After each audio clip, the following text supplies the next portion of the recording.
C'est un nouvel hôpital qu'on annonce aujourd'hui. L'hôpital Sainte-Croix de Drummondville est officiellement inscrit au plan québécois des infrastructures et éventuellement, la ville aura un nouvel hôpital qui sera 2,5 fois plus grand que celui actuel. On travaille extrêmement fort au quotidien pour donner des soins de qualité aux patients dans un hôpital qui est en désuétude depuis tellement longtemps.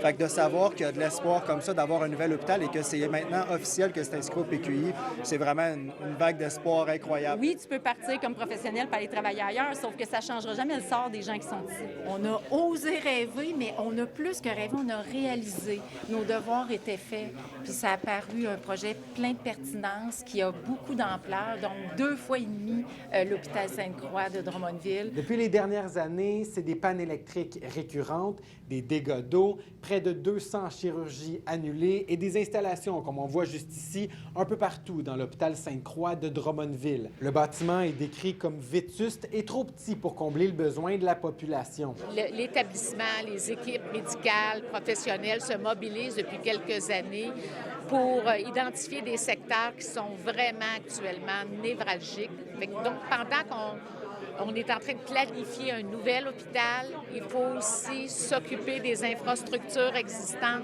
Alors, c'est ce qu'on annoncera dans les prochaines heures. Là, en octobre 2024, nous avons déposé les urgences d'agir qui comportent plusieurs éléments essentiels pour se rendre au nouvel hôpital. C'est surtout pour maintenir nos services spécialisés puis même avoir de nouveaux services spécialisés parce qu'actuellement, les infrastructures ne permettent pas de donner certains services spécialisés. Et dans ce nouveau projet, un campus délocalisé de médecine y sera ajouté pour former les médecins de demain. On vise à avoir environ 25 étudiants là, par année dans notre campus délocalisé. Fait que oui, pour nous, c'est sûr que ça va permettre d'exposer ces étudiants-là à notre région. Puis on sait qu'à Drummondville, quand les gens viennent nous voir, viennent expérimenter les soins, viennent expérimenter l'enseignement chez nous, ils ont le coup de cœur. Il y a plein de dossiers qui dorment au PQI depuis de nombreuses années sans avancer d'un iota.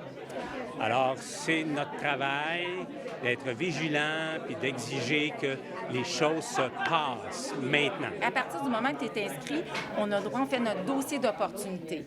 Nous, ayant travaillé sur le plan clinique, on a comme un bout de chemin de fait, mais il reste quand même du chemin à faire. Avec sa superficie de 1127 mètres carrés, le nouvel hôpital prendra assurément plus de 10 ans avant qu'on puisse y mettre les pieds, m'a indiqué le CIUS. C'est le plus gros dossier en infrastructure du Centre du Québec depuis toujours. Et d'autres centres hospitaliers, comme l'hôpital Sainte-Croix, pourraient bénéficier d'un projet similaire.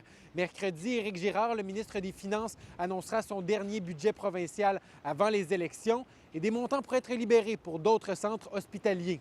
À Drummondville, Maxime Dany pour Nouveau Info.